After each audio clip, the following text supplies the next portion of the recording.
Hello students, मैं पवन कुमार आज आपके लिए क्लास 9th का चैप्टर 1 लेके आया हूँ मैथ्स एनसीईआरटी का, जिसका नाम है नंबर सिस्टम। देखिए, नंबर सिस्टम क्या होता है। नंबर सिस्टम जैसे कि नाम आ गया नंबर, ठीक है ना, तो नंबरों के बारे में ही हमें पढ़ना है, ठीक है, जिसमें हम ऑल टाइप्स नंबर जो होते हैं उसके बारे में पढ़ेंगे, ठीक है। तो सबसे पहले इस चैप्टर में जो चीज़ें दे रखी हैं उनको बताने से पहले मैं आपको थोड़ा नंबर्स के बारे में बता देता हूँ कि आखिरकार नंबर्स जो हैं वो क्या हैं, ठीक है ना।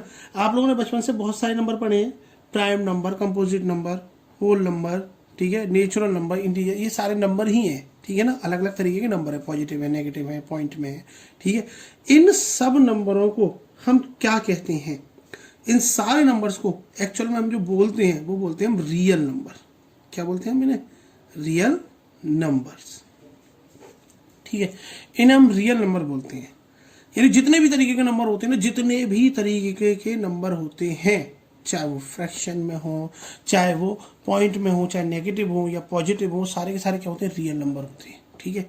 अब रियल नंबर में कुछ टाइप्स चलते हैं, ठीक है ना। रियल नंबर को दो पार्ट में डिवाइड कर दिया गया है, ठीक है। दो पार्ट में डिवाइड करके मैं आपको बताता हूँ कि इसको दो पार्ट में जो डिवाइड किया गया है वो किस तरीके से करा गया है। बहुत ही सिंपल तरीका बता रहा हूँ कि आप सारे नंबर्स के बारे में एक बार में ही जान जाएंगे। सबसे पहला जो इसमें बांटे गए हैं रियल नंबर, मतलब एक तो हो गया हमारा डेसिमल नंबर, डेसिमल नंबर्स, ठीक है, और विदाउट डेसिमल नंबर,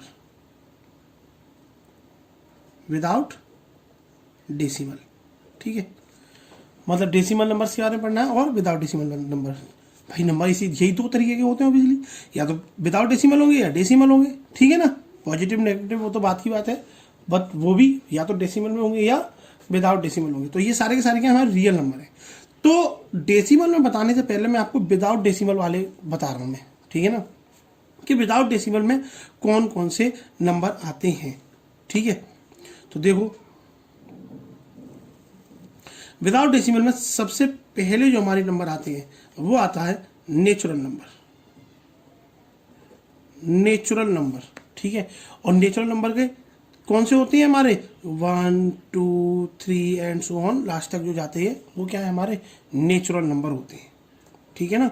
बहुत ध्यान से समझना, बहुत एक बार में पूरा नंबर सिस्टम समझ में आ जाएगा। नंबर्स के बारे में सारी चीजें आ जाएंगी, जो भी डाउट्स रहते हैं, जो भी कंफ्यूजन रहते हैं, ठीक है। इसके बाद सेकेंड हमारा आता है होल नंबर, ठीक है, होल नंबर आता है। अच्छा, होल नंबर जो है हमारा वो क्या है? होल नंबर हमारा 0 से स्टार्ट है, 0 1 2 3, ये हमारा होल नंबर है। मतलब नेचुरल नंबर और होल नंबर में डिफरेंस क्या है? सिर्फ 0 का। होल नंबर में 0 और इंक्लूड हो गया, यहाँ पर क्या था हमारा? ओनली 1 था। बात समझ में आ रही है? ठीक। इसके बाद में हमारे भाई 1 से आगे के नेचुरल हो गए, 1 से पीछे एक 0 नंबर और लिया। अब 0 से पीछे आते हैं तो क्या आते हैं? हमारे नेगेटिव नंबर आ रहे हैं, है ना। तो all negative and positive number जो होते हैं इंक्लूडेड विद 0, वो क्या कहलाते हैं? हमारे इंटीजर्स। क्या कहलाते हैं? इंटीजर्स कहलाते हैं। ये हमारे सारे के सारे जो हैं ऑल पॉजिटिव एंड नेगेटिव, ठीक है ना, विद 0, विद 0, ये है हमारे क्या? इंटीजर्स। तो जो विदाउट डेसिमल नंबर होते हैं एक्चुअल में वो यही होते हैं, नेचुरल नंबर, होल नंबर और इंटीजर्स। बाकी इन्हीं में से ही और निकले हैं, जैसे कि प्राइम नंबर हुए, कंपोजिट नंबर हुए, ठीक है ना, को प्राइम नंबर हुए। ये नॉर्मल सी बात है। प्राइम नंबर कौन से होते हैं? जो अपने अलावा किसी और टेबल से डिविजिबल ना हो, ठीक है। वो आए कहाँ से हैं? वो नेचुरल नंबर में से ही आए हैं, ठीक है ना। कंपोजिट नंबर जो अपने अलावा किसी और अदर टेबल से भी डिवाइड हुआ है, वो भी नेचुरल नंबर में से आए हैं। इधर को प्राइम नंबर होते हैं। तो वो सारे के सारे जो भी हैं वो इन्हीं में से ही आए हैं, ठीक है। मेन जो है विदाउट डेसिमल वो यही है, ठीक है। तो विदाउट डेसिमल में आपको समझ में आ गया? ठीक। अब आते हैं इधर इस पे डेसिमल वाले में। डेसिमल वाले में जो है हमारा, ठीक है ना, डेसिमल वाले में इसमें भी हमारे कुछ पार्ट हैं। सबसे पहले हमारा आता है टर्मिनेटिंग, टर्मिनेटिंग। इसको बहुत ध्यान से समझना, इनका यूज है आपके में इसमें चैप्टर में। टर्मिनेटिंग नंबर, टर्मिनेटिंग मतलब टर्मिनेट, मतलब जो एक मतलब पॉइंट के बाद में जाकर के, देखो डेसिमल की बात हो रही है यहाँ पर, तो डेसिमल के नंबरों की ही बात कर रहे हैं हम, जो पॉइंट के बाद जाकर के कहीं एक जगह जाकर फिनिश हो जाए। फॉर एग्जाम्पल मान लो ले लिया 1.235, ये कोई नंबर ले लिया, ये क्या हो गया, टर्मिनेट हो गया, यानी ये रुक गया। ये क्या हो गया, रुक गया यहां पर आकर के। तो ये क्या है, हमारा टर्मिनेटिंग नंबर है। ठीक है, कोई और एग्जांपल ले लो, 0.25 ले लो, ये भी क्या है, हमारा टर्मिनेट है, क्योंकि ये क्या हो गया, रुक गया, फिनिश हो गया नंबर, इसके आगे ये पॉइंट के बाद और आगे जा नहीं रहा है, तो ये क्या है, हमारा टर्मिनेटिंग नंबर हो गया। ठीक है, बात समझ में आ रही है। दूसरा होता है हमारा नॉन टर्मिनेटिंग। नॉन टर्मिनेटिंग, ठीक है, नॉन टर्मिनेटिंग में दो टाइप्स होते हैं। नॉन टर्मिनेटिंग जो आपका आया है इसमें भी दो टाइप्स होते हैं, एक रिपीटिंग और एक नॉन रिपीटिंग। तो मैं पहले बताऊं non terminating, non repeating, non repeating, non terminating non repeating बताऊं। जैसे कि नॉन टर्मिनेटिंग नॉन रिपीटिंग मतलब कोई नंबर है जो टर्मिनेट भी नहीं हो रहा है और उसमें रिपीट भी नहीं हो रहा है। जैसे मान लिया कोई 1 पॉइंट डिजिट आ गई, कोई 0 1 आ गया, फिर 2 आ गया, ठीक है, फिर आपका 0 आ गया, फिर 1 आ गया, इस तरीके से मतलब नॉन रिपीटिंग। देखो आपकी डिजिट कोई रिपीट नहीं हो रही है और ये आगे चलता जा रहा है। ठीक है ना, ये आगे चलता जा रहा है, ये क्या है, आपका नॉन टर्मिनेटिंग नॉन रिपीटिंग है। देखो बात समझ लो मेरी, आप कहोगे सर रिपीट हो तो रही है, यहाँ 0, यहाँ भी 0 आ गया, ये रिपीटिंग नहीं, लगातार वही डिजिट रिपीट हो रही हो। जैसे कि मान लो 1.11111 तो वो है रिपीटिंग, वो हम कहलाएंगे रिपीटिंग। यहाँ पर कोई डिजिट रिपीट नहीं हो रही है। ठीक है, अगर रिपीट हो भी रही है तो एक गैप के बाद में रिपीट हो रही है, तो ये क्या है, हमारा नॉन टर्मिनेटिंग नॉन रिपीटिंग। ठीक है, इसके बाद इसी में एक चीज और आती है हमारी, वो भी नॉन टर्मिनेटिंग में ही आते हैं, नॉन टर्मिनेटिंग रिपीटिंग, रिकरिंग भी बोलते हैं, रिकरिंग। ठीक है, ये रिपीटिंग में क्या है हमारा, मान लो कोई एग्जांपल ले लिया, या 2 पॉइंट, ठीक है, 2 पॉइंट ले लिया मैंने, 1 1 1 1 1, ये चलता जा रहा है। ठीक है, दिस इज रिपीटिंग। बात समझ में आ रही है। कोई अदर एग्जांपल और ले लिया, मान लो ये ले लिया मैंने, मान लो 3 पॉइंट 1 2 1 2 1 2 1 2, ये क्या है, आपका रिपीट हो रहा है। अब आप कहोगे सर यहाँ पे तो 1 इसके बाद में रिपीट हो रहा है। देखो जरा सीरियल देखो, 1 2 1 2 1 2 1 2 1 2 रिपीट हो रहा है बार बार, है ना। तो ये क्या है, 1 1 1 1 रिपीट हो रहा है। ठीक है, तो ये क्या है, हमारे नॉन टर्मिनेटिंग रिपीटिंग नंबर। इन नंबर को हम बार लगाकर भी रिप्रेजेंट कर देते हैं। जैसे इसी वाले नंबर को मान लो, इसको रिप्रेजेंट करूंगा अगर मैं इसको, तो मैं इसको ये भी लिखता हूँ 2 पॉइंट और ये 1 के ऊपर बार, क्योंकि यहाँ पर 1 बार बार रिपीट हो रही है इसलिए। तो इसी तरीके इसको कैसे रिपीट कर सकते हैं हम, 3 पॉइंट ये। ठीक है ना, जो डिजिट हमारी रिपीट हो रही है उनके ऊपर हम क्या लगा देते हैं, बार लगा देते हैं। ठीक है ना, क्लियर हो रही है बात। ठीक है, तो ये हमारे डेसिमल और विदाउट डेसिमल के बारे में ये हुई बात। ठीक है, अब बात आती है कुछ रेशनल नंबर की, है ना। रेशनल नंबर क्या है, रेशनल नंबर। ठीक है, तो रेशनल नंबर एक्चुअल में क्या होते हैं, रेशनल नंबर बताओ, आपने अच्छे से पढ़ के आए, 8th क्लास में भी पढ़ के आए हैं। ठीक है, तो रेशनल नंबर जो होते हैं वो एक रेशियो वर्ड से आया। तो रेशनल नंबर को हम डेनोट किससे करते हैं, P अपॉन Q से रिप्रेजेंट करते हैं, where Q is not equal to 0। ठीक है ना, तो ये भी बोल सकते हैं rational number, rational number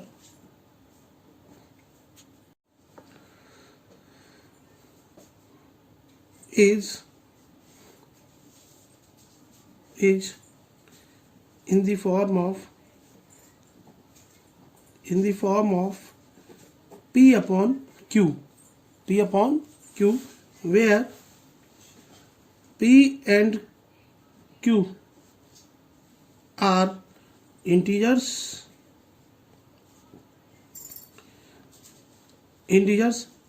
but Q is not equal to 0।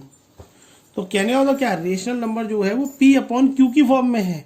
P और Q दोनों इंटीजर्स हैं। इंटीजर्स का मतलब समझते हो, पॉजिटिव नेगेटिव जीरो कुछ भी हो सकता है। ठीक है, लेकिन Q 0 नहीं होना चाहिए।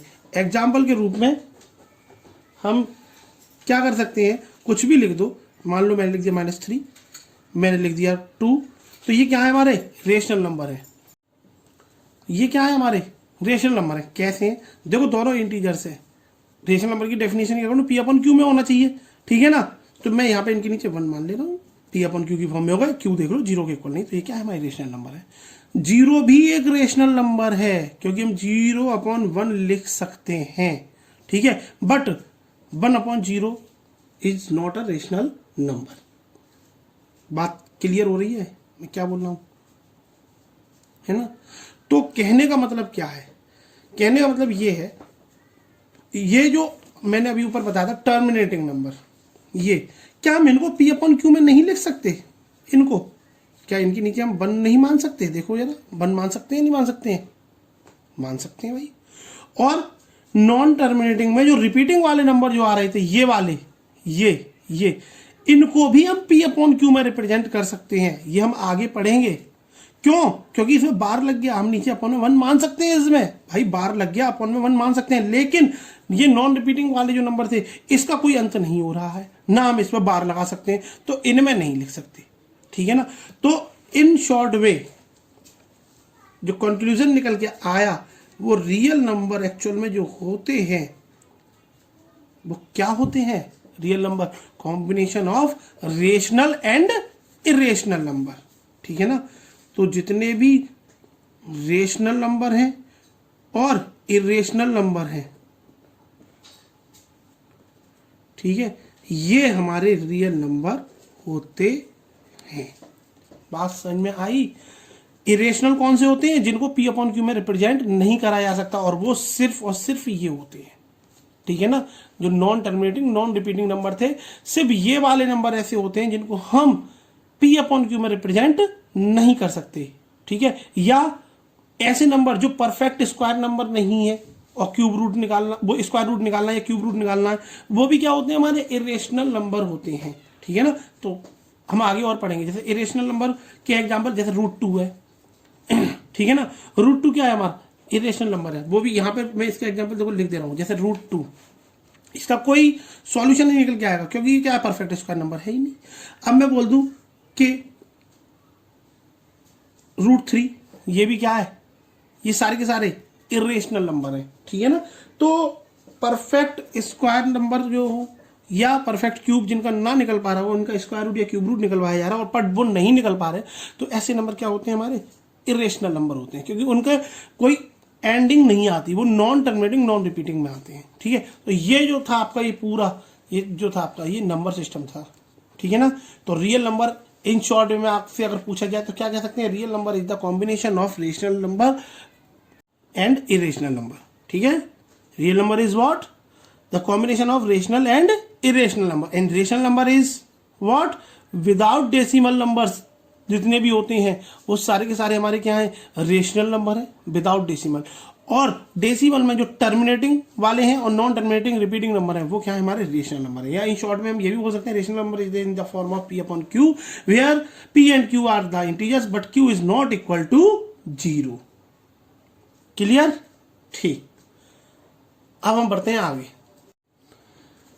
अब हम आगे जो हम पढ़ने जा रहे हैं, इसमें जो आपकी एक्सरसाइज है, उसमें फर्स्ट एक्सरसाइज जो आपकी बताइए एनसीईआरटी में फर्स्ट एक्सरसाइज, उसमें आपको सिर्फ यही पूछा है कि पी अपॉन क्यू में, मतलब रेशनल नंबर के बारे में पूछा है नॉर्मली, और 2 रेशनल नंबर के बीच में रेशनल नंबर फाइंड करने के लिए पूछे हैं, जो आप 8th क्लास में अच्छे से पढ़ के आए हैं, ठीक है ना। फिर भी मैं आपको बता देता हूँ, ठीक है। और finding the rational numbers between 2 given rational numbers, ठीक है। बहुत सिंपल तरीके से बताएंगे, कोई दिक्कत वाली बात नहीं है इसमें। तो रेशनल नंबर को हम कैसे फाइंड करते हैं, जब 2 रेशनल नंबर दे रखे होते हैं, ठीक है। बहुत से बच्चे तो अच्छे तरीके से जानते भी होंगे इसको कैसे करते हैं। जैसे आपकी बुक का एक क्वेश्चन ही ले लेते हैं हम, ठीक है ना। आई होप सेकंड क्वेश्चन है, find 6 rational number between 3 and 4। Find 6 rational numbers between 3 and 4, ये 3 और 4 के बीच के रेशनल नंबर फाइंड करने हैं। तो देखो इसमें सबसे पहला जो स्टेप जो होता है वो ये होता है कि इनके डेनोमीटर को सेम करो भाई, करो सबसे पहला स्टेप। तो डेनोमीटर ये 3 है और ये 4 है हमारा, तो सबसे पहला स्टेप डेनोमीटर सेम ऑलरेडी है, ठीक है। अब हम क्या करते हैं, जब डेनोमीटर हमारे सेम क्वेश्चन में ही दे रखे हैं, अगर डेनोमीटर सेम हमारे क्वेश्चन में ही दे रखे हैं अगर, या हमने कर लिए, तो हमसे जितने रेशनल नंबर फाइंड करवाए हैं उसमें 1 ऐड करके सब में मल्टीप्लाई कर दो। जैसे 6 हमने फाइंड करवाए तो 6 में 1 ऐड किया, कितना हो गया 7, तो 7 का मल्टीप्लाई कर दो इनमें सभी में, क्या आ जाएगा 21/7 एंड 28/7, ठीक है। तो अगर देखा जाए तो हमारा जो 3 जो था वो अब क्या हो गया 21/7 हो गया, 4 जो था वो 28/7 हो गया। आप सॉल्व करके देखेंगे वही आ जाएगा, ठीक है। अब इनके बीच के 6 रेशनल नंबर फाइंड करो, बहुत आसानी से फाइंड कर सकते हैं। देखो 21 28 के बीच के 6, 22/7, 23/7, 24/7, 25/7, 26/7 एंड 27/7, ये हमारा आंसर हो गया, ठीक है, ठीक है। अच्छा, जब मेरा यहाँ तो सिंपल तरीका काफी सिंपल हो गया था क्योंकि दोनों पॉजिटिव दे रखे थे। जब कंडीशन कभी ऐसी आ जाए कि एक नंबर पॉजिटिव दे रखा है और एक नेगेटिव दे रखा है, तो आप ये जो मैंने 1 प्लस किया था यहाँ पे ये वाला आप ना करें। मतलब अभी यही क्वेश्चन ये होता है कि -3 और 4 के बीच में आपको रेशनल नंबर फाइंड करने हैं, ठीक है ना। तो ये जो था हमारा, इसको हम अल्टरनेटिव मेथड बोलते हैं। क्या बोलते हैं इसको? Alternative method. जैसे मैं अभी बोल रहा था कि यहाँ अगर नेगेटिव नंबर है या पॉजिटिव नंबर है, माइनस का हो या प्लस का हो, तो आप जैसे मैंने यहाँ पर 6 में 1 प्लस करके मल्टीप्लाई किया, तो आप वो चीज ना करें। जितने नंबर दे रखे हैं आप उसका ही सीधे मल्टीप्लाई करें। अगर एक नेगेटिव एक पॉजिटिव दे रखा है, तो अगर दोनों में साइन सेम है तो वही प्लस वाला फंडा अपना है, और इसे अल्टरनेटिव मेथड बोलते हैं। और आप इसी से ही आगे क्वेश्चन करना, इसी मेथड से ही। वैसे जो हमेशा फाइंड करने जो फॉर्मूला होता है, इसका जो फॉर्मूला होता है एक, ठीक है ना, formula find the rational number, find the rational number, वो होता है हमारा a+b/2, ठीक है, a+b/2। यहां पर लिख सकते हैं हम where a and b are the given rational number, ठीक है, गिवन रेशनल नंबर। तो जो ए और बी जो है हमारे वो गिवन रेशनल नंबर है जो हमें दे रखे हैं, ठीक है। और एक चीज हमेशा याद रखना कि किन्हीं भी दो रेशनल नंबर के बीच में इनफाइनाइट रेशनल नंबर होते हैं। कितने होते हैं? इनफाइनाइट, ठीक है ना, कोई उनकी गिनती नहीं है, ठीक है। तो इसलिए हो सकता है आपका आंसर जो आपकी बुक में दे रखा है वो आंसर या किसी और का आंसर मैच ना करे। तो इनफाइनाइट रेशनल नंबर है ना, तो आपका कुछ और आ रहा है, आपके फ्रेंड का कुछ और आ रहा है, तो इसमें कोई कंफ्यूज ना हो, ठीक है। तो ये आपका जो उसमें दे रखा है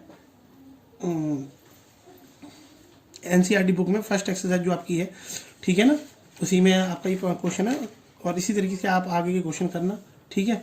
एक क्वेश्चन दे रखा है आपका, फर्स्ट क्वेश्चन ये एनसीईआरटी बुक में कह रहे हैं कि a 0 is a rational number, can you write it in the form p/q where p and q are integers and q is not equal to 0।